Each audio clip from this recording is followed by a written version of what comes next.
Good evening, come one and all. Welcome to another Podiots. I was going to think of a special occasion, but there's nothing in January, is it? It's just a desolate wasteland. It's the special Burns Night episode. Welcome. Ooh. Burns week? Burns fortnight? Burns, yeah, because it won't be out until several days after Burns Night. So Burns week. Yeah. Your number one shop podcast for all of your Robert Burns poetry. Brilliant. And sort of Scottish nationalism. Good. Presented by three Englishmen. Yeah. Of course. Just how Scotland likes it. Mm-hmm. I was expecting more bonfires from searching it, but no, there's just a lot of haggis in front of me at the minute. Yeah. And there's no burning on Burns Night. Boo! This is bullshit. You guys ever celebrated Burns Night? Never. No, I don't think I've ever even read up about it until this very moment. So, with the professionals on the matter now. Is it a national holiday? See, these are the kind of questions we need to ask. Probably. You'd think. Is it a national holiday in Scotland? It's the kind of thing we should know. Yeah. I think it probably is, but I don't know. Because if it is, I feel hard done by as someone from a country that doesn't have that. Yeah, where's our extra day off? Yeah. Where's our Burns Night? I want one. When's International Men's Day is what I want to know. Yeah, it's about time we got our dues. Question on everyone's lips. We've had it too hard for too long. Yeah. We're making our voices known like never before. Yeah. I demand not only an International Men's Day, but an International White Cis Western Males Day. Great. You know, just the sign that doesn't exist is already a clear indicator of oppression on those guys, isn't it? Absolutely. Yeah. God, we really hit the ground running here. Burns Night and oppression. It's a stormer. It's going to be amazing. A splendid episode.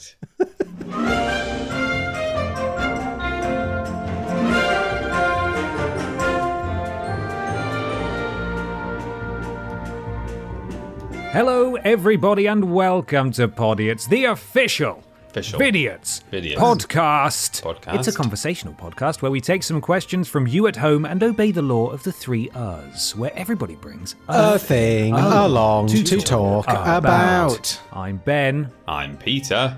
And I'm Michael. Hi, boys. How are you doing? Pretty good, thanks. How are you? Yeah, not bad. Second podcast? Yes? Yes. Second podcast of 2022. Mm-hmm. Oh, boy. We're going on strong. How do we feel? Great. Pumped up, energized, and ready to sell. Just sell hopes and dreams. That's what this podcast's all about, right? Yeah, okay. Yeah. I mean, I can get on board with that. We could do with a little positivity. January's a bit of a shitty month, isn't it? Yeah.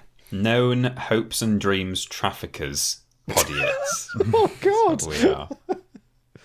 A lorry was stopped outside the Channel Tunnel, filled with hopes and dreams. Yeah, that had not been declared at customs. They're awaiting deportation.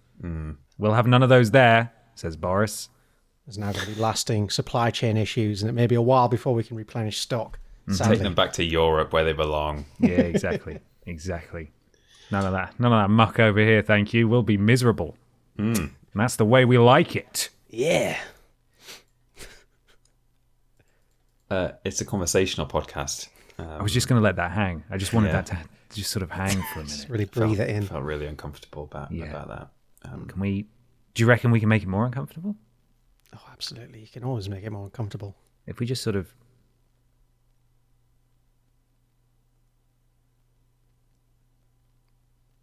Oh, it's quite nasty, actually, isn't it? That really went on for a long time. I was ready. I was settling in.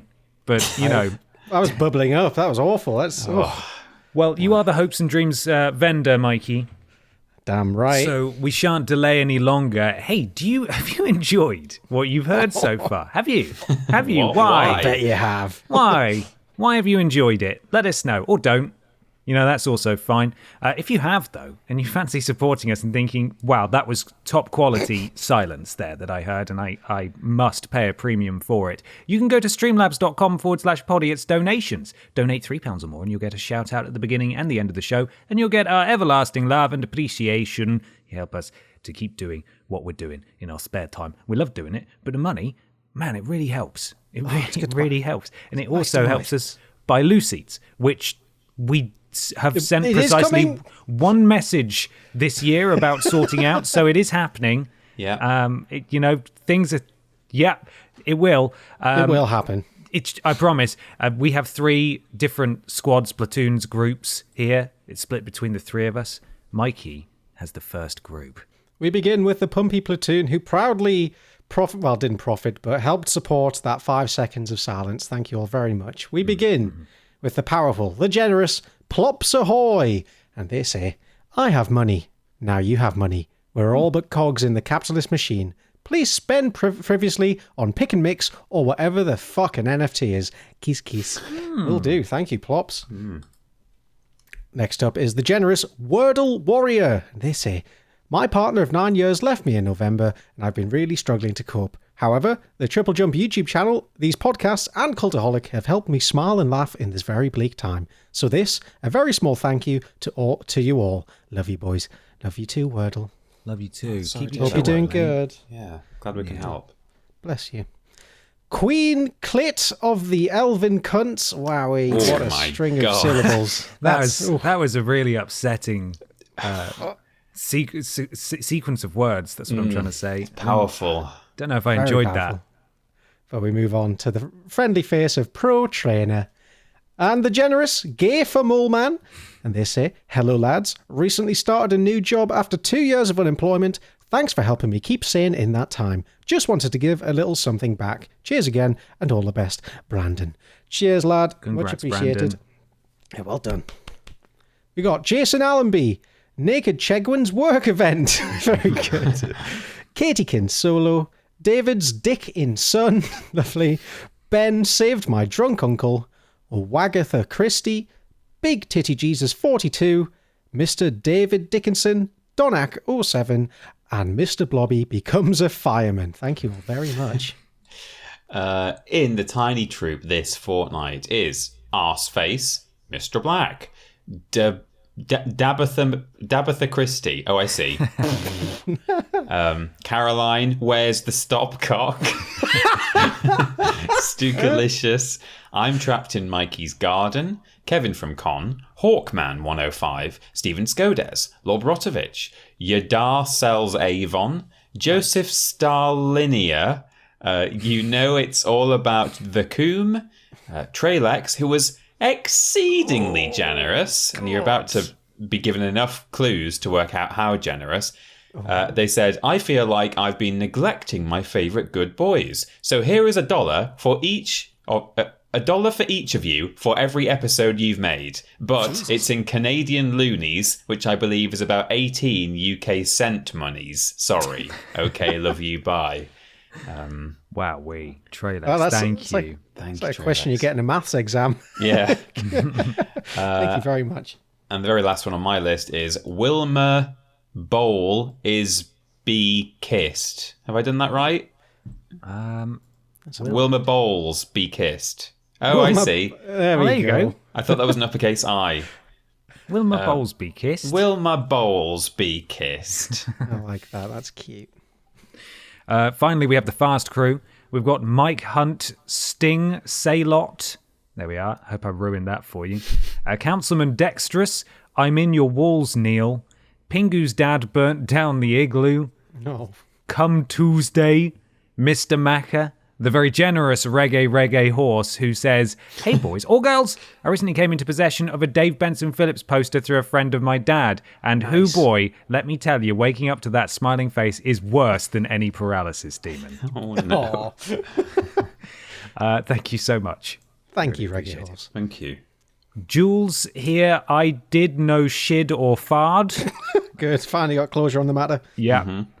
Cuntha McDumbo, just keep swimming, Ash. Sorry, drunk last donation. Phase 1, collect underpants. Phase 2, question marks. Phase 3, profit. Good. That's good. Right. Wonderful ordering. Well done. Yeah, did it. Nailed it. And finally, Finn Tristram. Thank you, everyone. That's your Pod Squad for this week. If you'd like to get a Pod Squad shout out at the beginning and the end of the podcast, streamlabs.com/Podiots donations. £3 or more. We love you. We love you. Delightful. I love you all. Would you guys like a quest, John? Oh, absolutely. Yes. Speaking of sad January, we go to Donna. D-O-N-A-G-H? Donna. Yeah, Donna. Donna. I suppose. Okay. Donna. At Very good, Mikey. Lab. Thank you. Sorry, say that again for me. I said I don't know. He said it better than that. He said it. It was way better the first. He had to be there. You had to be there, Ben. You weren't there. Sorry. Let's just roll on, please. I was too busy trying to desperately read Donna's at Labriethe Donna.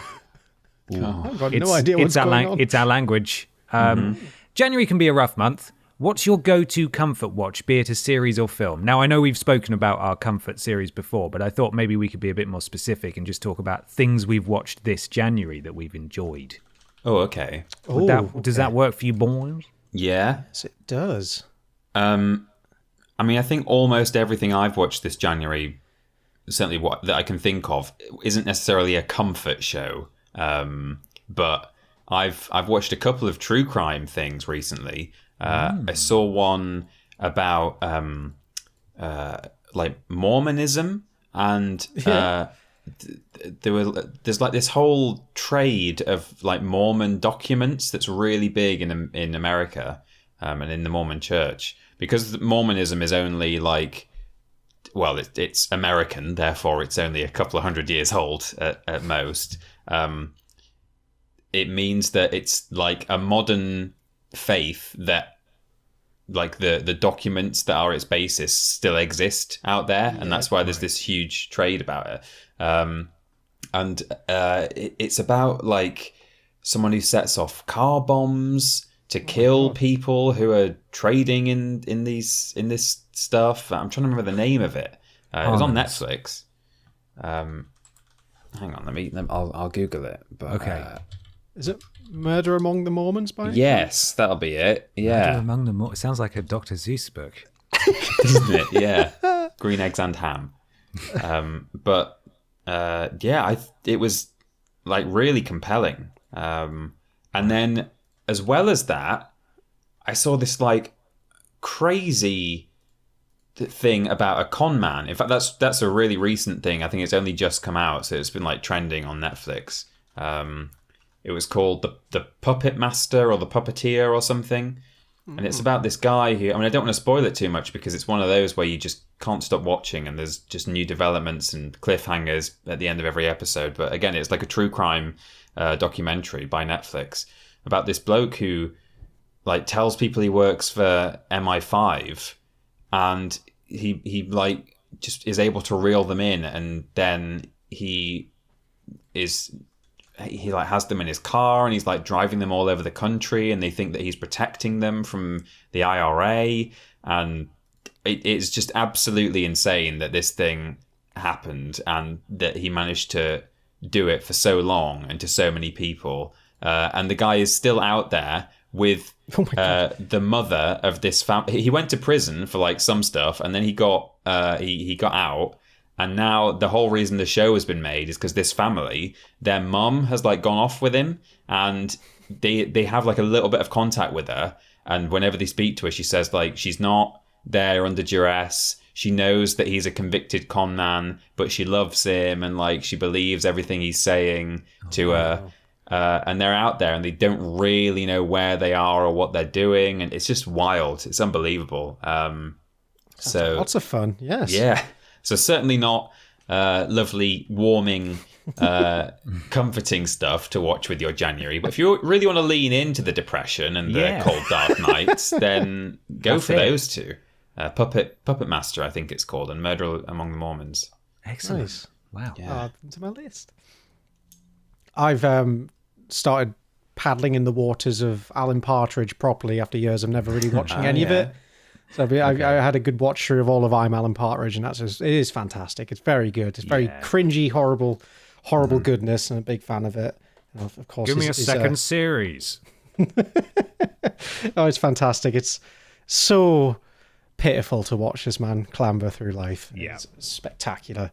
And of course, his newer series this time is more of like a spoof on just horribly benign daytime TV. Yeah. Oh, is that the one where he lucks into the role after someone falls ill? Yes, someone. Yeah, I watched that. That was brilliantly uncomfortable, wasn't it? It's so good.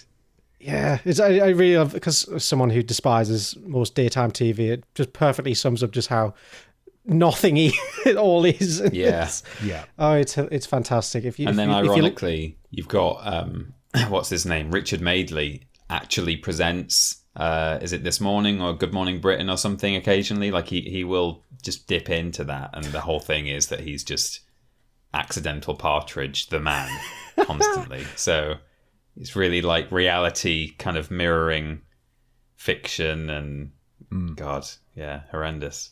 I can't remember any specifically, but I love the segments that they cut away to, especially the Partridge presented ones, and they're all just like really tedious. I wish I could name one in particular, because I only watched it last year, but it was just his presenting style is just so comedically naff that I love it. He's talking about the most boring stuff. He's getting into his car and he puts on his driving gloves and stuff, and it's so good. It is a work of art. Yeah, like properly does justice to the awkward, clunky style of everything. I think, like you're saying there, just the weird shots and him walking around these places trying to report on things, but really having no idea what's going on. Yeah, you can say what you like about like what's the top, the best kind of sitcom or like British comedy or something of all time, and like that's hugely up for debate, even like a top 10. But certainly as a character, like Alan Partridge has got to be one of the very best characters alone like ever created. He's so believable. A person like that could exist. I love it. It's 20 years strong as well, so it's got over 20 years, I think. Yeah, it's been going for a long time. It's got legs. It sure do. It certainly does. What about you, Ben? Well, I watched Encanto. Encanto. It's so good. It's so good. The music is phenomenal, and it's been stuck in my head, and I've been listening to it on Spotify as well, all arranged by Lin-Manuel Miranda. And it's flipping excellent, so I'd recommend that. Delightful animated movie film. If you got the Disney Plus, you can watch it on there. But it's really, really good. And it's still in the cinema as well, so I might have to get along.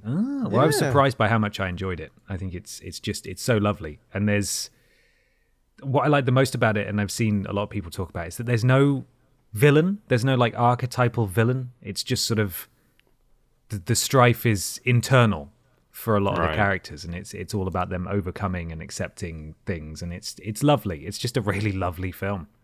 Oh, lovely. I recommend it very much. Besides that, TV-wise, I watched The Witcher Season 2. Mm-hmm. Oh, yeah.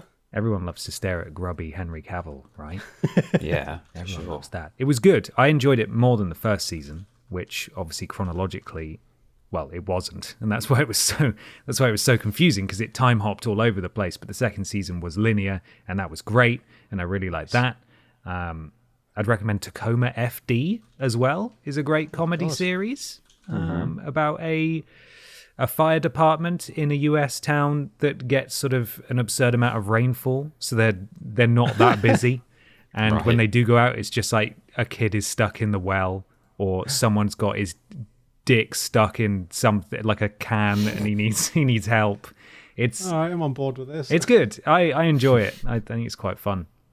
It's not one of the mainstream sitcoms, but it's pretty good. I would recommend it very much. Hey, nice. Thank you very much, Ben. That's all right. Who would like to do a thing?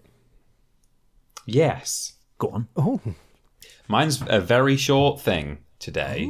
just a little thing. A tiny it's something, Peter. It is a tiny Peter, tiny thing, but it's something I've wanted to bring along for a long time, and I've just not, because it is so short. But I just love that it exists. So I probably really built it up there as something fantastic. It's not. It's nothing wild, but it just on seemed the edge of my seat. Seemed like prime Podiots material. That's all. So okay. Nice. Are you boys aware of the glass harmonica? It's that instrument that has like spinning glass bowls, and you wet your fingers, and then you rub your fingers on it. Let me post a picture. Oh, like when you play glasses filled with yeah, water it or is something? like it's exactly the same principle as when you rub the rim of a like a wine glass, and if you have the right pressure and if your finger is wet, it will like resonate the wine glass. Oh, it looks like some kind of giant sperm from a deep sea creature. Yeah, it's a bit strange, isn't it? So let me read to you about the glass harmonica, because there is an aspect of the glass harmonica culture and history that is very strange that I happened upon recently. So this is a Wikipedia. We go to Wikipedia itself. The glass harmonica, also known as the glass harmonica with no H, the glass harmonium, the bowl organ, the hydrocrystallophone, or simply the harmonica or harmonica, Jesus, is a type of musical instrument that uses a series of glass bowls or goblets graduated in size to produce musical tones by means of friction. Instruments of this type are known as friction idiophones. Now, Mikey, Yes. got a little treat for you here. So this is a little section called Forerunners. Because its sounding portion is made of glass, the glass harmonica is a type of crystallophone. The phenomenon of rubbing a wet finger around the rim of a wine goblet to produce tones is documented back to Renaissance times. Galileo considered the phenomenon, as did Athanasius Kircher. That's a name.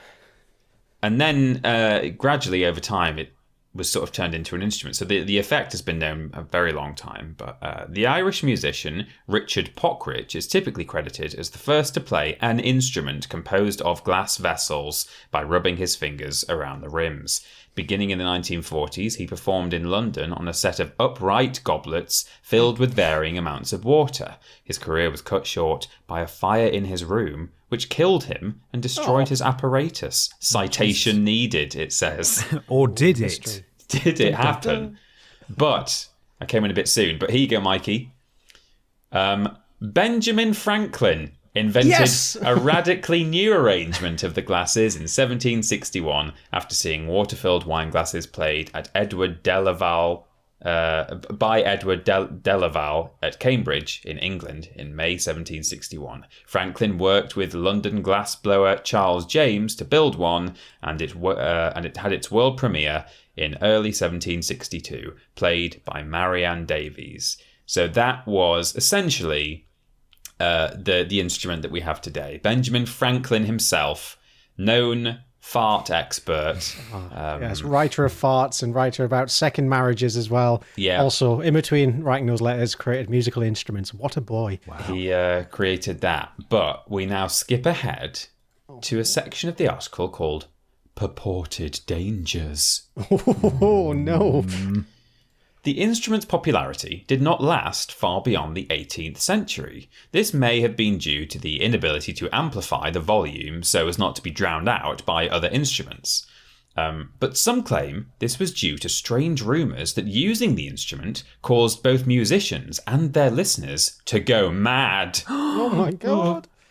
It is a matter of conjecture how pervasive that belief was. All the commonly cited examples of this rumour seem to be German, if not confined to Vienna.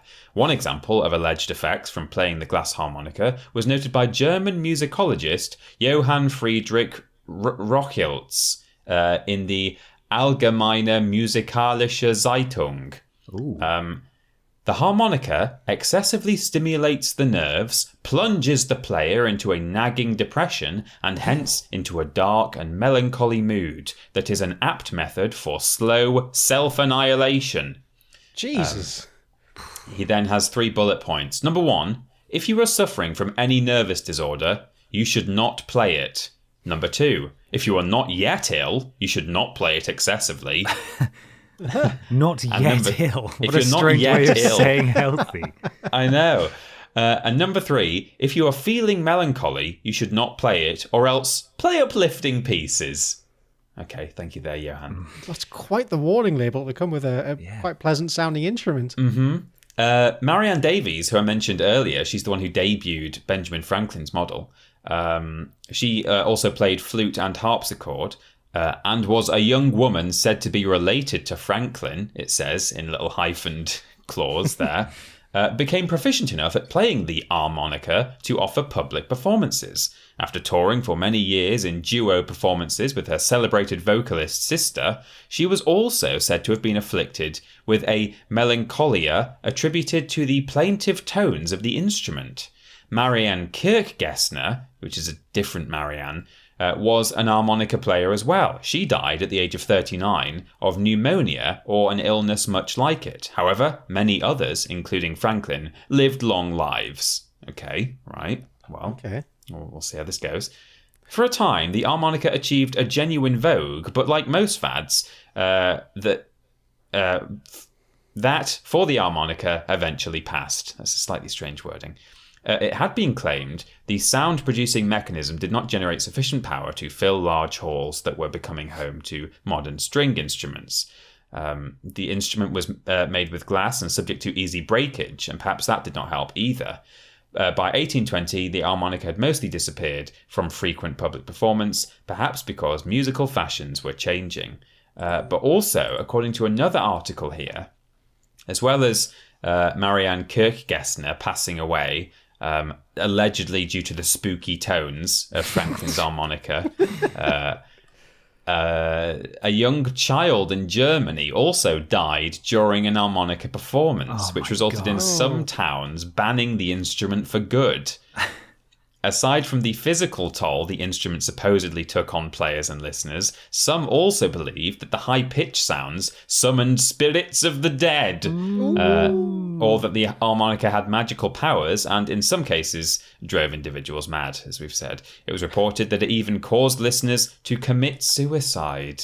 Oh my God. Like The Ring, like at the end of the tape you die in 7 days, but instead of that, it's at the end of a lovely performance. Yeah. In 7 days you'll become very sad.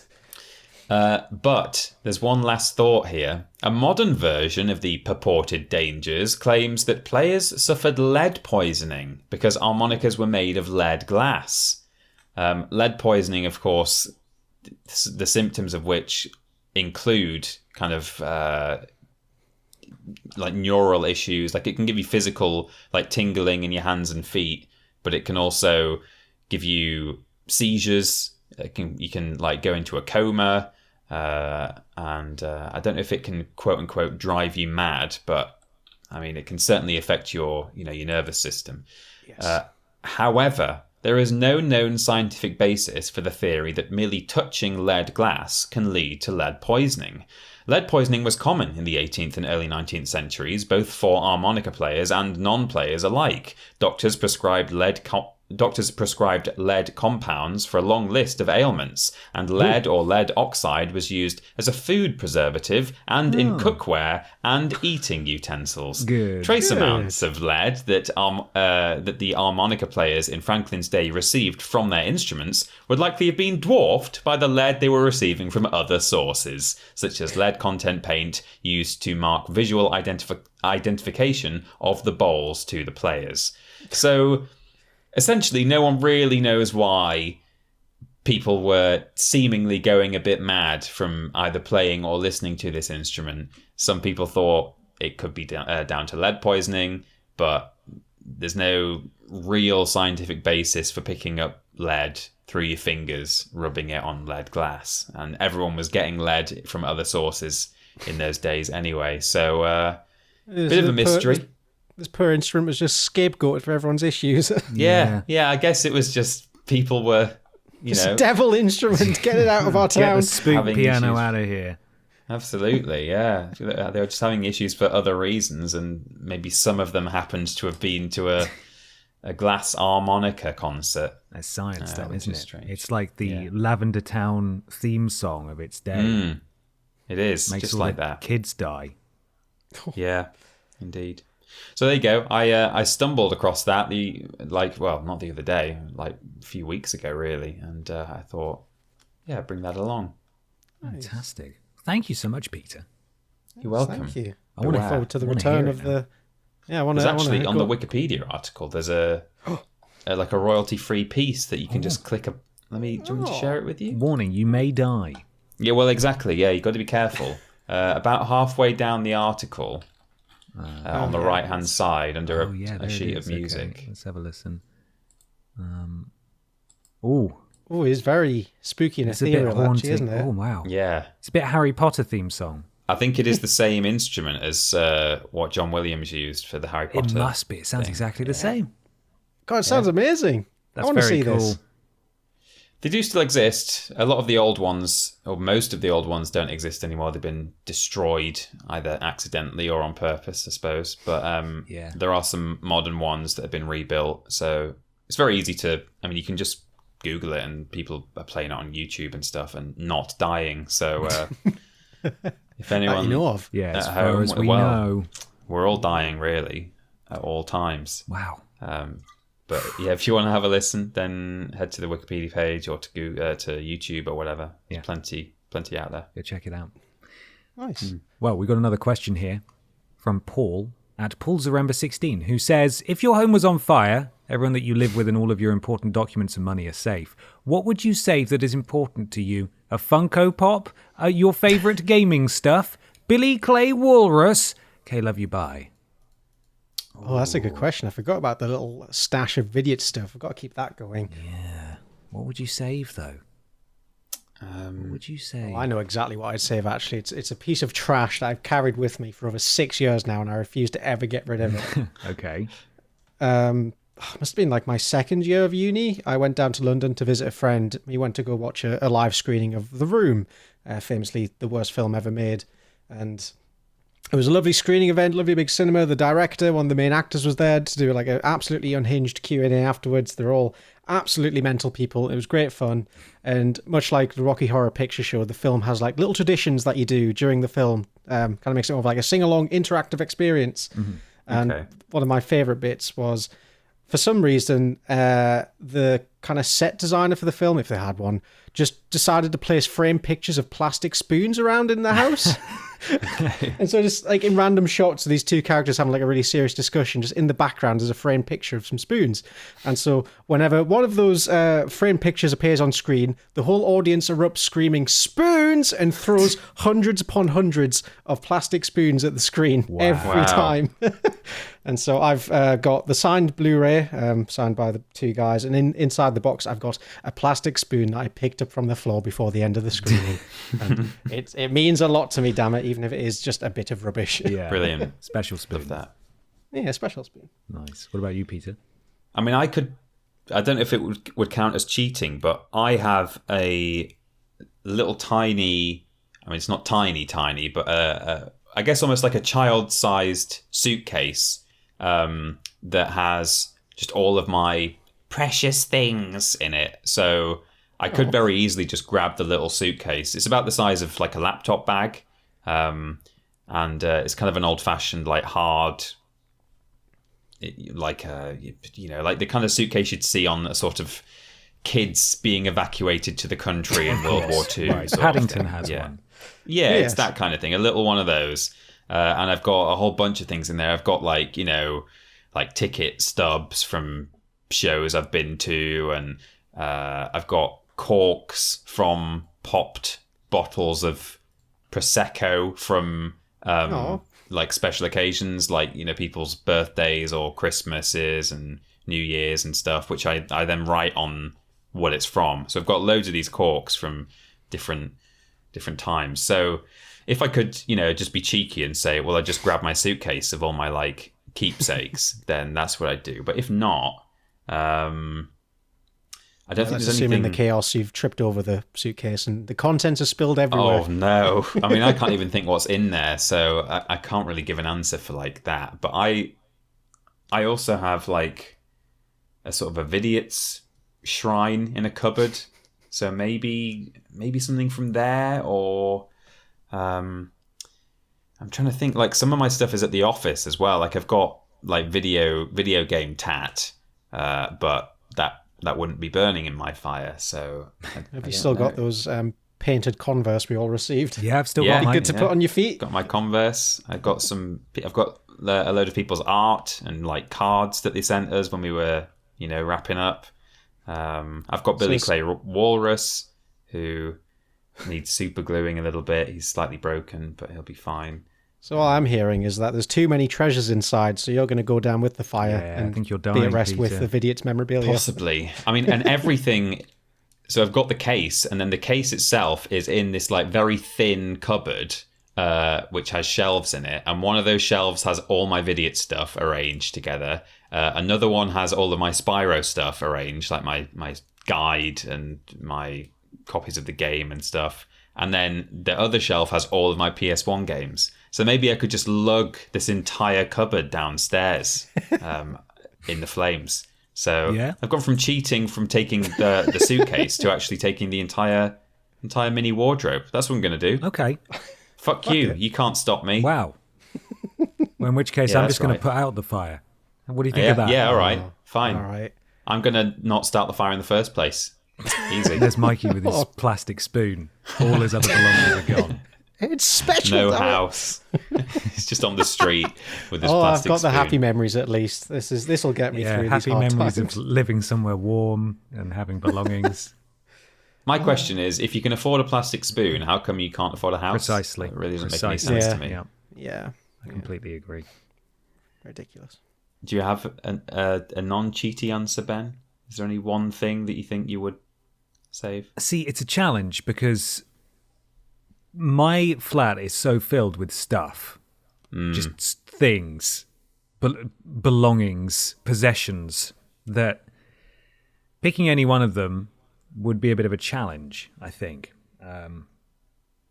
Especially because so much of it is video game memorabilia or collectibles or old Game Boy things that do have monetary value, but they're insured. So I'll just let those burn, I suppose. Fuck it. I mean, if I really think very hard about it, I suppose I have like a little chest that's filled with 2 Ps and 1 Ps.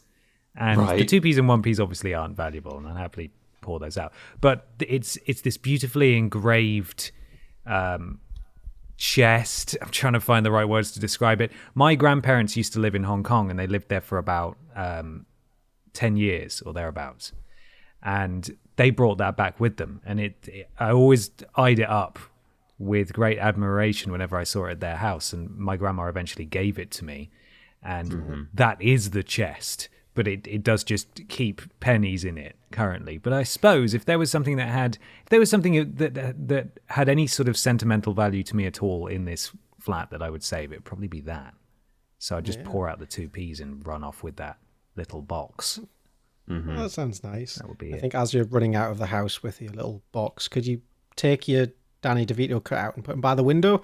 Just as the place erupts in flames, you've got a lovely sad frame going on there. Yeah, I want Danny to stare out at the car park where everyone else is gathered, and I want him to know that he was left behind. And I also want to encourage the fire department to go to my flat first because they think that there's someone in there. Oh my God! Danny DeVito. not Danny Danny. World DeVito. treasure Danny DeVito's in that burning flat. We've got to get him It's out. a treasure. We can't lose him. And then, most of my stuff might survive. Who knows?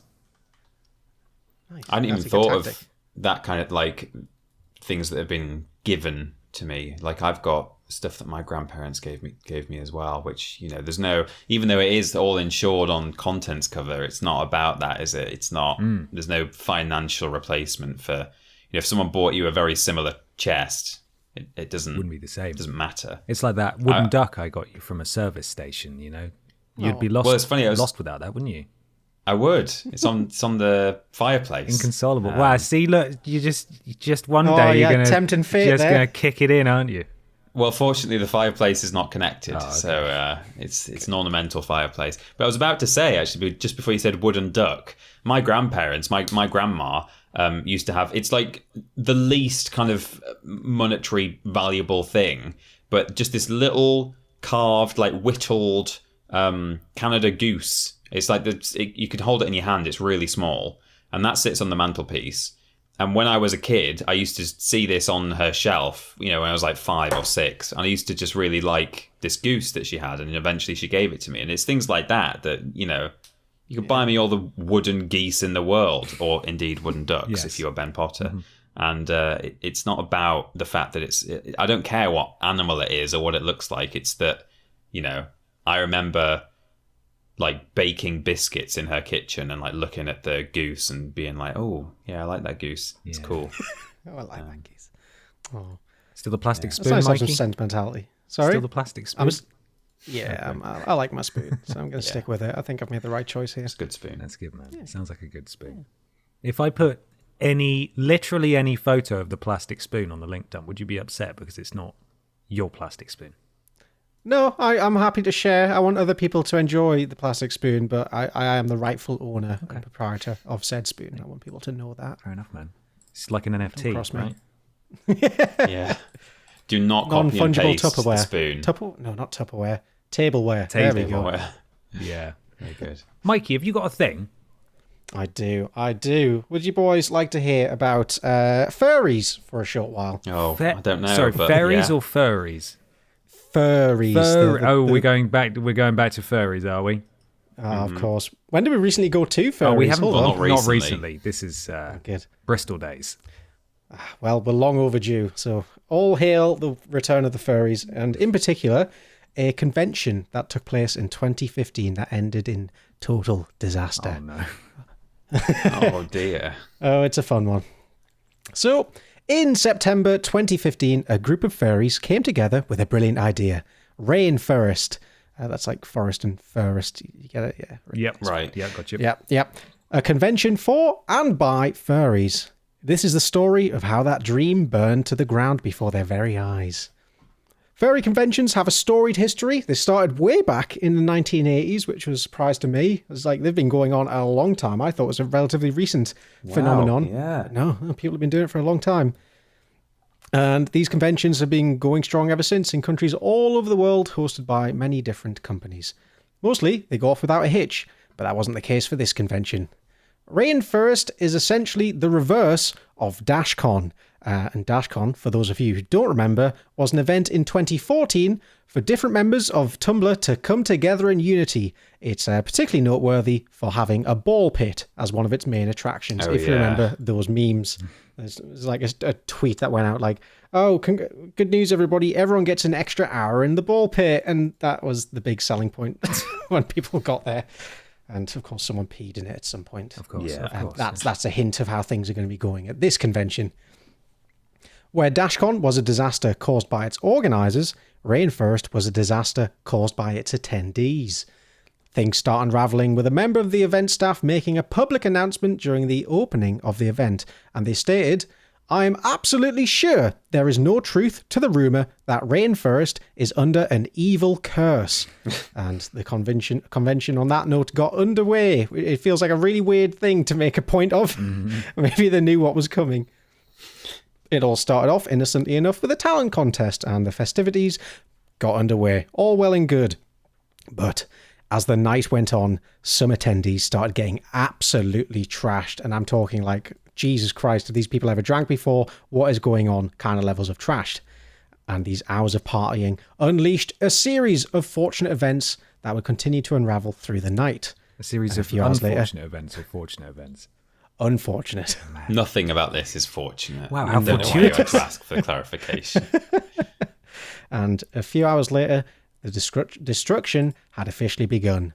It started with somebody deliberately loosening the bolt on one of the hotel toilets so that when the next person flushed, the water would flood from the toilet and everywhere into the bathroom. Just a senseless act of vandalism, and almost immediately the bathroom was put out of service. Emergency plumbers were called in, but the damage was already done, and the water had in fact leaked through the floor to where the hotel was storing all of its servers. So lovely poopy water all over their internet services, which is nice. Meanwhile, staff and security were threatening to throw out some of the guests. They had disabled their fire alarm in the hotel room so that they could hotbox their room. Okay. That's a stinky room, I can imagine. And down at the hot tub, a place usually for relaxing, someone, another act of just weird, there's a theme here of just weird, what the hell are you doing, vandalism, but someone decided to take all of the towels that were lying around the pool, just lob them into the pool, allowing them to get all soggy and float around, and someone even had the bright idea of to bundle up towels and jam them into the spa, into the motor for the jacuzzi, causing it to just completely block and causing thousands of dollars in damage. For God's sake. It's just silly miscreants. And it keeps going. They stepped it up a notch from DashCon, from doing a number 1 in the ball pit to going number 2 in the swimming pool. just spectacular, really. What round of applause. On the official Rainforest Twitter account, they announced that, quote, due to vandalism, the hot tub is closed for the rest of the con. Sorry for the inconvenience. No mention of the brown logs that were invading. And now back to the bathroom. There were rumours floating around on Twitter that someone had drilled a glory hole into one of the bathroom stalls. Right. Sadly, that wasn't actually confirmed, but I could definitely see it happening. So I'm going to go with truth on that one. But what was confirmed was a haul of over 2,000 nitrous oxide canisters, not commonly, but known as hippie crack. It's what you inhale. It makes you go all light and fuzzy. And apparently these guys just absolutely love the stuff. And it was like the canisters were just left everywhere in the hotel, in rooms, hallways, just everywhere. And it didn't look great. And the drug problem developed. First, a couple of people overindulged on mushrooms, proceeded to have a bad trip, and were escorted off the premises into an ambulance. People continued to drink too much, and emergency assistance had to be requested for several attendees to be taken care of. And while these people were having the time of their lives in the back of ambulances, just at the other end of the car park, 2 people were arrested for drug dealing and drug possession. So it's like everywhere you look, something's going on. But while all this was going on, there was actually a convention going on around all the rabid partying. If you went into the main hall, you could be treated to such sights as grown men roaming around wearing nothing but diapers, which is nice. Okay. So, fun fact I learned: this act of wearing diapers has a name. It's called crinkling. No. After the noise No, that makes when they walk around. No, that's not good at all. No, that's enough. That shook me to my core a little bit. And yes, of course, some of those diapers were indeed full. It does make you feel a bit better about yourself, though, doesn't it? Yeah, this is a bucket list to tick off if I've ever seen Bit one. of an ego boost hearing about what these guys are up to. I don't know why I expected...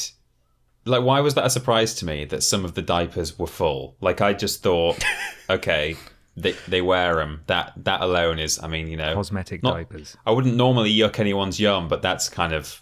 I mean, yes, that's of pretty course. strange. All respect to furries, the majority are lovely people, but here's a highlight of the worst. But yeah, I assumed it was maybe more of a cosmetic kind of, you know, an outfit. Effectively, it's a costume, but no, functional.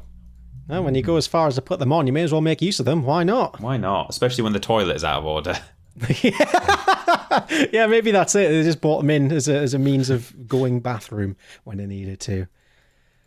Later on, some attendees just started throwing food and used diapers around freely in the gardens and stairways of the hotel. And yeah, you can imagine the kind of war scene that the hotel looked like at this point. In the complete other end of the spectrum, there was a complaint made, which Rainforest staff addressed during another public announcement in which they kindly asked hotel guests to use their hands for the elevator buttons rather than their feet. Oh, God. Just weird. I guess if you got a state... No, that doesn't even make sense in like animal character. You've got arms. Anyway. In the end, after all this absolutely disgraceful tally of events, the future was over for the con. The Hilton submitted a letter listing all of the reasons Rainforest would not be allowed at their venue from now on.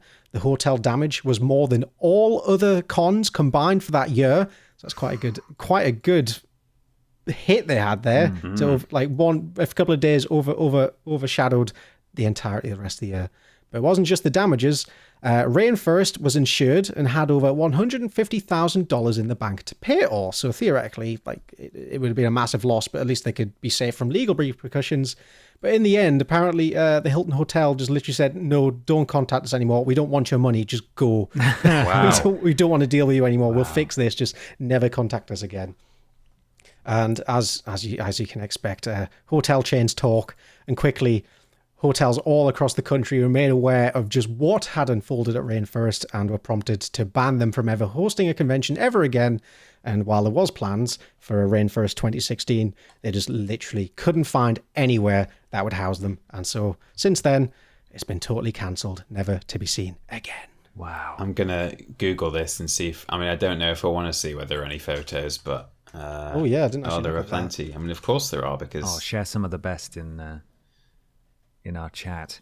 If you want to hear a bit about positive furry culture, go listen to one of our previous episodes where we delve into it a little bit with the assistance of a member of our community. Oh, there's a guy in a nappy. That's the one I just found. Oh, no. Sorry. I should say yes. I've got do what makes you happy. This is just more pointing a light at just the scumbags who really ruin shit. Yeah, don't wear diapers. Yeah, as you say, do what makes you happy, but don't do it to an extent that it impedes others. Yeah, exactly. Like if you wanna like crinkle in the comfort of your own home, if you want to use your crinkly, go for it. Yeah. But just maybe not in a hotel, and maybe not in a swimming pool. Yeah, maybe not. Just an idea. Does he have ankle restraints on, that boy?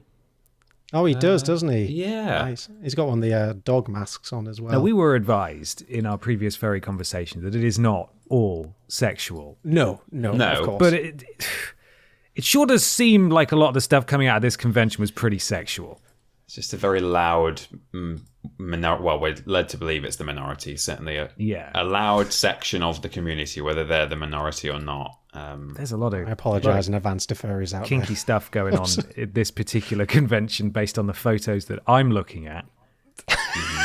That's definitely a hand-picked selection. I'm sure there's plenty of smiling children posing with... there can't have been children at this, right? Oh, God, I didn't actually... Surely not. Oh, it looks like it, actually. Oh no. I've found an image here that says this was taken at Rainforest, but I don't know if it was. It's very easy for someone to just post this picture on the internet and say, oh, that was taken at the furry convention, but maybe it was. I don't know. It is outside, so who's to say?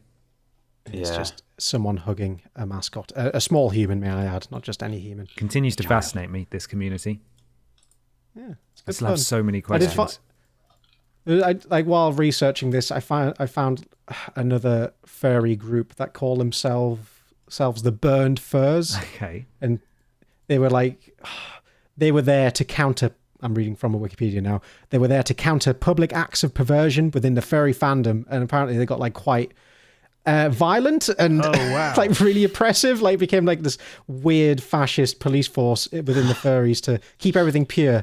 So I might have to read into them properly one day and see if that's worth delving into. The only way to stop a bad furry with a nappy is a good furry with a nappy, right? Mm-hmm. A good furry with some pull-up pants. Yes. Sort of, or some, a can-do or something. Yes. Oh, that'd be brilliant, yeah.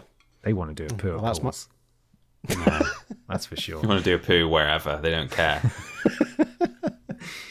And that's Rainforest. Hope you enjoy. Thank you, Michael. Thanks for that, Mikey. You're very welcome. Let's go to another question, this time from Dr. Otto Kano at OttoKano_art on Twitter. If each of you were to release a Podiots perfume / aftershave, what scents would you choose? 4 a.m. kebab shop. Okay. Ooh, 4 a.m. specifically. The chill grill, perhaps? Chill grill at 4 a.m. God, yeah. That's a smell to behold. It's not a nice one, but it's interesting. People smell that and they can't help but lock onto you in a room this man's got a storied past of disappointing cheesy chips and grime on the floor. I love him. I would maybe choose just to sort of a post some tat scent, so it smells of those squishy stress things that have that weird artificial smell. Mixed with maybe Fruit Loops, hot and spicy Cheetos, burger pillow for good measure. Yeah, the burger pillow, which didn't smell at all. The plasticky smell of bubble wrap, everything, just everything we've ever received. Mm-hmm. The sickly smell, sweet of sweets and milk to galore. Yeah. Yeah, no, that's a good one. And sort of the kind of cigarette smoke we would sometimes smell when people had sent just things they'd bought at car boot sales and charity shops that had been sitting in smokers' houses for a long time. The yellow PlayStation 2 labels, they were the best. Yeah. Run the full spectrum of smells. Beautiful. Man, I'm trying to think of one. You've hit the nail on the head there. Perhaps the Asda cake. Oh, yeah. Smell, sort of birthday cake smell, that very basic vanilla Victoria sponge. with that icing With on it. it. With a hint of shame from the ladies you had to ask about printing the cake. Yeah. Yeah, just a small hint of shame. I wouldn't mind that, actually. Like, That old smell. school cake smell in a candle. That'd be pretty good. Too Yeah. bad, would it? It'd be all right. Yeah. Trying to think if our room had a smell. I don't know that it did. Probably only after we'd been filming in it for a while. Yeah, maybe. Maybe. It smelled of paint for a few weeks. Yeah. It did. It did. The new yellow smell. A Podiot specific smells of smell, yellow. though. Oh, would yeah. that be? Podiot specific, not Vidiots. Not but Vidiots in Podiots. general, but a Podiots perfume Oh. / aftershave. It's a tricky one. Yeah, I'm trying to think. A slightly metallic smelling one in memory of Kevin. Oh, Kevin. R.I.P. Yeah. Been a while since we mentioned him. Sorry, Yeah, Kev. in my notes for the podcast, it still says mention Kevin, just to remind me at the beginning of each episode. Got to talk about Kevin. You know, he still lives on the He hearts. does. Yeah. He does. Oh man, what? Come on, there's got to be something super obvious, right, that we're missing. Maybe one that smells of what the Psycho Seagull left on Dave Benson Phillips' oh god, car. just yeah, that sounds great. Yeah. Spray that all over me. Mm-hmm. Sounds lovely. We've got meat face, maybe cooked meat face. I was thinking, Ode Feldhugh's Meat Factory. Yeah. Yeah, Meat facery. Yeah, that's it. Ode Meat Facery. Jesus Christ. Odor Rainforest. Maybe? No, Oh, no, No, I don't absolutely want not. No, don't no. want that. Well, it's been about 3.5 minutes and no one said garlic and chips, so I just want to applaud us for that. Oh, well done. Oh, us. wow. Because I was Yeah, waiting, well I was done. timing it. I was waiting for someone to say it, and nobody did. So, We're really recovering. hey, We're look doing at well. us go, eh? Well done. Oh, smashing it. There we are. There's our perfume coming soon. Smells of literally everything that we've ever received in Post and Tat. Can we just call it? I can fucking smell it. I can fucking smell. No, that'll be the tagline on the advert. Yeah. Podiots aftershave. You can fucking smell it. Smell it. Go and ask. Go on, ask. Go and ask your local beautician. Oh god. Okay, it's time for my thing, Excellent. and it is time to talk about the man who sold the Eiffel Tower twice. Oh Sold? my god. Sold. Okay. This is a brilliant write-up from SmithsonianMag.com by Jeff Maish. I've cut some things out for the sake of brevity, but I recommend you go read it. Here we are. You ready to learn about this man? Yes, please. Count Victor Lustig, 46 years old at the time of his incarceration, was America's most dangerous con man. In a lengthy criminal career, his sleight-of-hand tricks and get-rich-quick schemes had rocked jazz-era America and the rest of the world. Finally, in 1935, Lustig was captured after masterminding a counterfeit banknote operation so vast that it threatened to shake confidence in the American economy. In the American economy. A judge It in might New York. sound like an evil name. Count what? Von Lustig? Count Victor Lustig. Lustig. But I believe Lustig, it means funny when you translate it into English. really? Okay. Count funny. I think. Well, Yeah. we'll find out how funny he is. A judge in New York sentenced him to 20 years on Alcatraz. Lustig was unlike any other inmate to arrive on the rock. He dressed like a matinee idol, possessed a hypnotic charm, spoke 5 languages fluently, and evaded the law like a figure from fiction. One Secret Service agent wrote that Lustig was as elusive as a puff, I think he means linear, of cigarette smoke, and as charming as a young girl's dream. Oh, wow. While the New York Okay. Times editorialized, he was not the hand-kissing type of bogus count, too keen for that. Instead of theatrical, he was always the reserved, dignified, noble man. The fake title was just the tip of Lustig's deceptions. He used 47 aliases and carried dozens of fake passports. He created a web of lies so thick that even today his true identity remains shrouded in mystery. On his Alcatraz paperwork, prison officials called him Robert V. Miller, which was just another of his pseudonyms. The con man had always claimed to hail from a long line of aristocrats who owned European castles, yet newly discovered documents reveal more humble beginnings. In prison interviews, he told investigators that he was born in the Austria-Hungarian town of Hostinei on January the 4th, 1890. Lustig claimed he stole to survive, but only from the greedy and dishonest. In the early 1900s, as a teenager, Lustig scampered up the criminal ladder, progressing from panhandler to pickpocket to burglar to street hustler. According to True Detective Mysteries magazine, he perfected every card trick known: palming, slipping cards from the deck, dealing from the bottom. And by the time he reached adulthood, Lustig could make a deck of cards do everything but talk, apparently. First-class passengers aboard transatlantic ships became his first victims. The newly rich were easy pickings. When Lustig arrived in the United States at the end of World War I, the Roaring Twenties were in full swing and money was changing hands at a fevered pace. Lustig quickly became known to detectives in 40 American cities as the Scarred, thanks to a livid 2.5-inch gash along his left cheekbone, a souvenir from a love rival in Paris. Yet Lustig was considered a smoothie, apparently, who had never held a gun and enjoyed mounting butterflies. Records What showed a smoothie. That's a turn of phrase I've never heard it's before. new to me as well. It must be period appropriate. Yes, smoothie Jenkins. You're a He smoothie. enjoyed mounting butterflies. You can go to jail for that. Yeah, I think you can, yeah.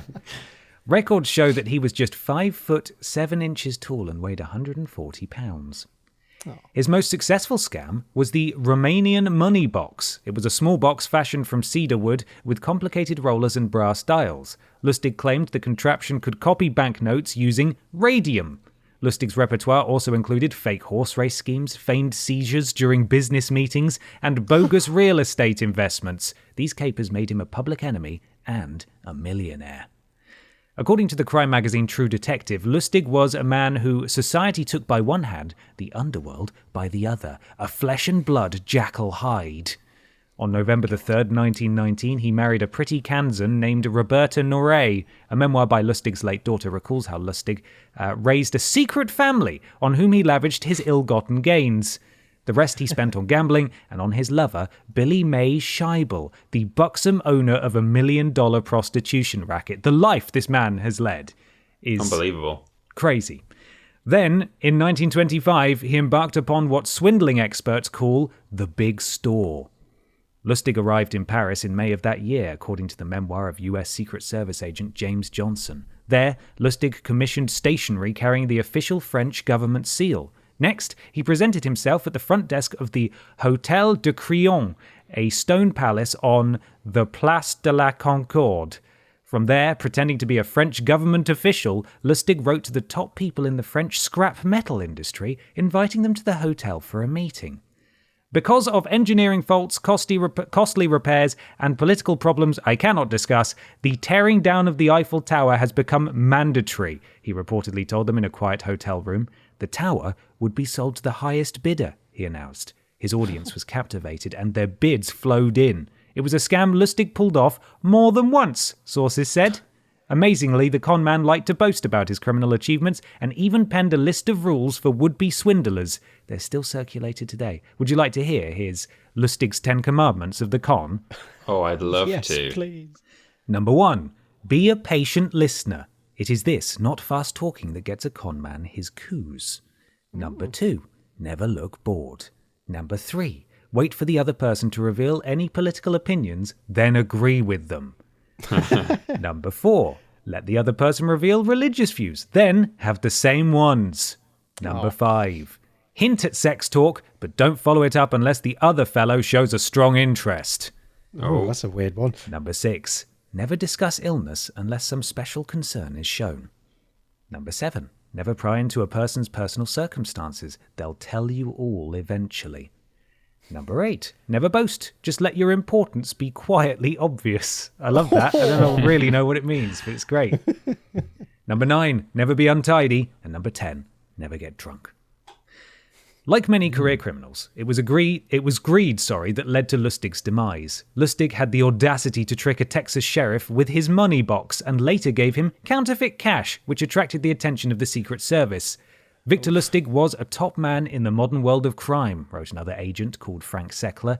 He was the only one I ever heard of who swindled the law. Teaming up with gangland forger William Watts, Lustig created banknotes so flawless they fooled even bank tellers. Lustig Watts notes were the super notes of the era, says Joseph Bowling, chief judge of the American Numismatic Association, a specialist in authenticating notes. Lustig daringly chose to copy $100 bills, those scrutinized most by bank tellers, and became, like some other government, issuing money in rivalry with the United States Treasury, a judge later commented. It was feared that a run of fake bills this large could wobble international confidence in the dollar. Catching the Count became a cat-and-mouse game for the Secret Service. Lustig travelled with a trunk of disguises and could transform easily into a rabbi, a priest, a bellhop, or a porter. Dressed like a baggage man, he could escape any hotel in a pinch and even take his luggage with him, but the net was closing in. It feels like this guy is the basis for almost every con man in every movie. Yeah, this is very Catch Me If You Can, isn't it? It is. Is there not? There must be a movie about this guy. Surely, if there right? isn't, people are really, missing out on. They are. An easy story. This is the first I've heard of him, honestly. Yeah, me too. Lustig finally felt a tug on the velvet collar of his Chesterfield coat on a New York street corner on May the 10th, 1935. A voice ordered, "Hands in the air!" It was a victory for the Secret Service, but not for long. On the Sunday before Labor Day, September the 1st, 1935, Lustig escaped from the inescapable Federal Detention Center in Manhattan. He fashioned a rope from bed sheets, cut through his bars, and swung from the window like an urban Tarzan. When a group of onlookers stopped and pointed, the prisoner took a rag from his pocket and pretended to be a window cleaner. Landing on his feet, Lustig gave his audience a polite bow and then sprinted away, and it says in quotes here, like a deer. Lustig evaded the law. I can picture that, yeah. He's something else. Lustig evaded the law until the Saturday night of September the 28th, 1935. In Pittsburgh, the dashing crook ducked into a waiting car on the city's north side. Watching from a hiding position, federal officers leapt into their cars and gave chase. For 9 blocks, their vehicles rode neck and neck, engines roaring. When Lustig's driver refused to stop, the agents rammed their cars into his, locking their wheels together. Sparks flew. The cars crashed to a halt. The agents pulled their service weapons and threw open the doors, and according to the Pittsburgh Post-Gazette, Lustig told his captors, "Well, boys, here I am." What a boy. Like a deer. Like a deer, yeah. Count Victor Lustig was hauled before the judge in New York in November 1935. Just before sentencing, another journalist overheard a Secret Service agent telling Lustig, "Count, you're the smoothest con man that ever lived." And then they kissed, probably. Yeah. As soon as he stepped onto Alcatraz Island, prison guards searched Lustig's body for concealed watch springs and razor blades and hosed him down with freezing seawater. They marched him along the main corridor between the cells, known as Broadway, in his birthday suit. There was a chorus of howls, whistles, and the clanging of metal cups against bars. He is somewhat superficially humiliated, Lustig's prison record said. Whatever his true identity, the cold weather took its toll on prisoner number 300. By December the 9th, 1946, Lustig had made a staggering 1,192 medical requests and filled 507 prescriptions. The prison guards believed he was faking, that his illness was part of an escape plan. He was transferred to a secure medical facility in Springfield, Missouri, where doctors soon realized he was not faking. There, he died from complications arising from pneumonia. Oh. Somehow, Lustig's family kept his death a secret for 2 years until August the 31st, 1949. But Lustig's Houdini-like departure from Earth was not even his greatest deception. In March of 2015, a historian named Thomas Andel from Lustig's hometown of Hostinay began a tireless search for biographical information about the town's most famous citizen. He must have attended school in Hostinay, Andel reasoned in the Hostinay Bulletin, yet he is not even mentioned in the list of pupils attending the local primary school. After much searching, Andel concluded there is not a scrap of evidence that Lustig was ever born. We may never know the true identity of Count Victor Lustig, but we do know for certain that the world's most flamboyant con man died at 8:30 p.m. on March the 11th, 1947. On his death certificate, a clerk wrote this for his occupation: apprentice salesman. Right. And that's it. That works out. That's Victor Lustig. And Fantastic. the absolutely The good old days. bonkers con man life that he was able to lead. The kind of stuff that you absolutely would not be able to do today in a million years. No. And he did it. He did all of it. That could have been 15, 20 different people doing each of those scams. And apparently the good old days of being able to say and do kind of whatever you want with confidence and people just taking your word for it and going along with it. Yeah. People, you can do that, but now people just Google something on their phones. It's a lot harder to deceive. So rest in peace. This I love, wonderful kind of criminal. Yeah, I love that. I love all that kind of stuff. I mean, like you say, Ben, you can't really do a lot of this kind of thing now. And obviously that's a good thing in the sense that people are less likely to be the victims of crime. People are less likely to escape from prison. Mm-hmm. But, there was a kind of golden age of, amazing cons and jailbreaks and stuff. Like the guys who escaped from Alcatraz, that was genius, where they made a load of fake heads out of papier-mâché or something with hair on them and stuff, and then placed those on their pillows so that the guards wouldn't realise that they weren't sleeping in their beds until the morning. I think they didn't form a raft out of old raincoats that they gathered around from the prison or something like that. Maybe. I mean, yeah, I don't even know, but I think a few people escaped. Some people were brought back in, and a couple of people never got found. And I think it's assumed that they drowned, but no one knows. But yeah, wow, it is bonkers. Is it? It's Wes Anderson, isn't it, Mikey, who did Isle of Dogs and Grand Budapest Hotel? Oh yeah, he'd be good. I'm picturing this movie. Yeah, I'm picturing this as a Wes Anderson movie.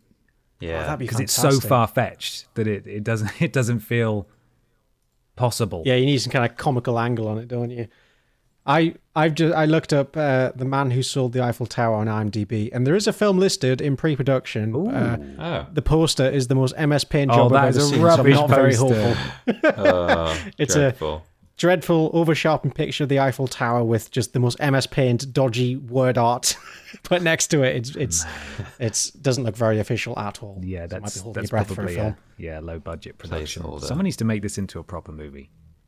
God damn it. But yeah, go find the article if you want. The Man Who Sold the Eiffel Tower Twice. Smithsonian Mag. Very, very good write-up. Very comprehensive. A real story. But it was actually from 2016, this article, so it was a while ago. Shit. But he died a lot longer ago than that. He did. So it doesn't really matter. There we are. That was my thing. Would you guys like a final question? Yes, let's have it. This is from John Stewart at JStewartFilm on Twitter. So, is episode 50 dead, or are you till doing that live when the panorama ends in 3 years? For God's sake! Beautiful. I mean, by all counts, yes, that's still happening. We got the message in front of us. You read that for me, Mikey. So is episode 50 dead, or are you till doing that live when the panorama ends in 3 years? Yeah, that's exactly what it says. Send that's tweet. Beautiful. Perfect. Yeah, I mean, by all means, we're not just pushing them into the fiery depths of nothingness. They are still planned. Just don't know if you've been aware the last 2 years has been quite difficult to... There's been a panorama on. Panorama, yeah. A really good episode as well. Yeah, but I think, fingers crossed, I mean, this is just me going off my own head here, but at some point this year, you can very much expect those. I'm due a good proper visit up north. So we'll put in the damn effort and get it done. Yeah, there are a couple of occasions where we will all be together this year. I mean, not that, because at my wedding we'll be together, although we're probably not going to have time on the day to do a Podiots. And then, if you do a visit up here, or if we visit down there, now that it's allowed, I'm sure there will be multiple opportunities for us to finally do episode 50. We want to do it in person. That's the plan. And we're closing on episode 100 as well. Yeah. So, we're probably going to skip over that one too. What episode are we on now? Ooh, 92 or something? Oh my God, Jesus, we're that close. Yeah, 94. This is 94. 94? So, we are, I mean, they're fortnightly episodes, so we got a few weeks, but certainly we may end up having to record episode 50 and 100 at the same time. That's mad. But the short answer is, John, we are till doing that live now that the panorama is hopefully coming to a close. Yes. Well, we'll see. Or we're learning to live with it, at least. We're just rereading John Stewart's tweet at the end. Does he imply that there's still another 3 years of panorama to come? Well, maybe John knows something, about the panorama that we don't. Oh, John, please hurry things along for us. Come on, the mission. What's the character in the Matrix? The controller or something. Yeah. Person who oversees everything. John, come on, do us a favor. Come on, John. I don't think I can enter year 4 of the Pepper Army at this point. We're tired, John. Let us go. Well, there we are. That is your Podiots. Thank you so much for listening, everybody. If you would like to, you could go to some kind of web store. Is that right, Michael?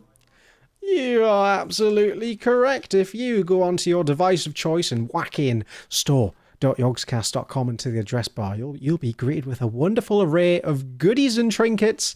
Most importantly is the lovely Vidiots section, which is filled to the brim with goodies. We've got t-shirts, mugs, and hoodie for your wearing and using pleasure. Go check it out. There's no discount code still, but keep an eye on the Yogs Twitter. You might see some good deals there, like free shipping internationally. Wowee! Wow. So, store.yogscast.com. Excellent. Check it out. YouTube, Twitter, Facebook, all.com/Vidiots. Vidiots official. bit.ly/Vidiots official Discord, if you'd like to come to our Discord. Hey, did you forget we had one? We did, briefly. We did. But it does exist. So, hey, Podiots fans, you want to come hang out with other Podiots fans, why not go blow the dust off our Discord? There's a brand new Podiots channel, and we're going to start promoting it now, so hopefully more people come in and say hello, but it is there if you want to go there. Twitch.tv/Vidiots official as well. We stream there very, very, very occasionally. Streamlabs.com/Podiots donations. Donate £3 or more to get a shout out at the beginning and the end of the show, and also join Pod Squad. Mikey, kick us off once more with the Pod Squad this week. We have the generous Plops Ahoy, the equally generous Wordle Warrior, Queen Clit of the Elven Cunts. I really wish I didn't try that again. Didn't you hear that again? Pro Trainer, the generous Gafer Mole Man, Jason Allenby, Naked Chegwin's Work Event, Katiekin Solo, David's Dick In Son, Ben Saved My Drunk Uncle, Wagatha Christie, Big Titty Jesus 42, Mr. David Dickinson, Donak 07, and Mr. Blobby Becomes a Fireman. Thank you all.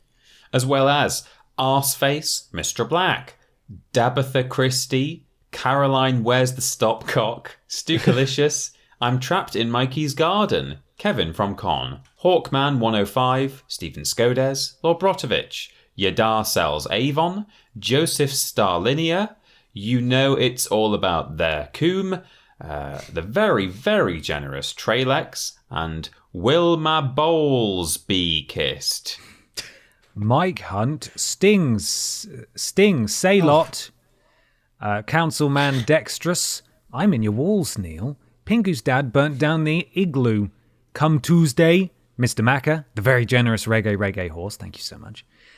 Jules here. I did no shid or fard.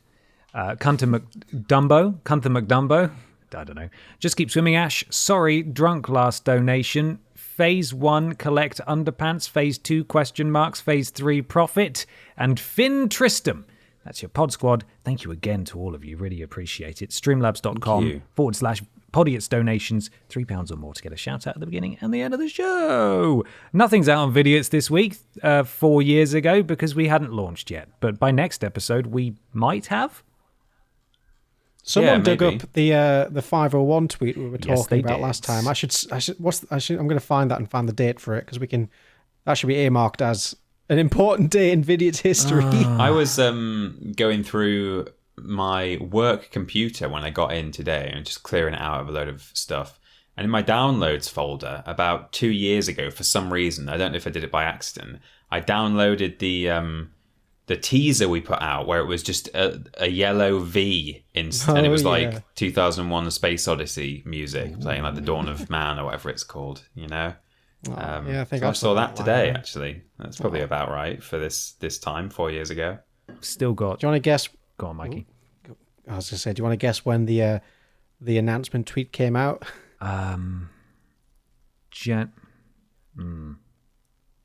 January it wasn't January the 5th, was it? Like early? Didn't expect it. No, a bit later than that. Late Jan, like the I don't know. Today? You're both completely off. It's the 12th of January. Sadly, we've missed it, so I have to celebrate that anniversary next year. Give it the justice it deserves. This time next year, we'll just have to do it then. Here we are. I was going to say, I've still got all of the very early Vidiots assets that Mikey mocked up, different logos and color schemes and stuff. Oh, There yeah. was stuff involving VHS tapes that I thought looked really cool. Yeah. Got those somewhere. We should post those at some point. On my computer at work, I've still got every raw recording from every Vidiots Yeah, because thing you'll we still have did. the same PC, won't you? Yeah, I'm still using Wow. the same PC. I need to move them off at some point, and maybe if I like a dig around and see if there's any weird goodies hidden in there. But yeah, I've got all the raw footage for pretty much everything we did in that time. Wow, that's Jeez. amazing. It's a true treasure trove. A bound to. That's what you'd save from the burning building. Yes. Mikey's PC tower. God, absolutely. It's irreplaceable. Speaking of Mikey's PC tower, Mikey, where can people find you on the internet? Something about that PC tower. You can come to my Twitter tower at Paraboy, where I post occasionally, not too much to be honest, but hey, you got a nice picture of Karen looking grumpy and triangular today, so it's worth sticking around for that. sure. I stream on occasion on Twitch. Paraboy again. I play lots of weird fun games. I stream on occasion, so it's worth keeping an eye out because I don't tend to have much planning or anything involved. You'll just get slapped with a stream, so get ready. Excellent. And Peter, where can people find us? Us. I'm sure they all know by now that we are Team Triple Jump as a pair. Plus one, who is not a Mikey replacement and never could be. Everyone is on their own merits. But head to Team Triple Jump on YouTube, Twitch, Twitter, Facebook to see what we're doing. We're doing live streams, videos, lists, worst games ever, cooking, rules boss, prove it. I mean, some of those things haven't happened for a long time, but they're not dead. They're just they're somewhere better than memory cards in that they have not been completely axed. They're not dead, they're just changing. They are just changing. They're just changing. And you can also catch Ben and I on our individual Twitter profiles as well. That's at that Peter Austin and at confused_dude. Yes, indeed. Why not leave us an iTunes review or a review/rating on your platform of choice? 5 stars, please. 5 stars, please. Thank you. It really helps. Something to do with Al Gore's rhythms. We love it. Thank you. Do we have a final question for people at home to answer? What would they save from their burning houses? Yeah. Yeah, tell us. Fantastic. Well, you will look after yourselves. We'll see you in a couple of weeks. We love you very much. Goodbye, everybody. Bye. Bye-bye. Bye-bye.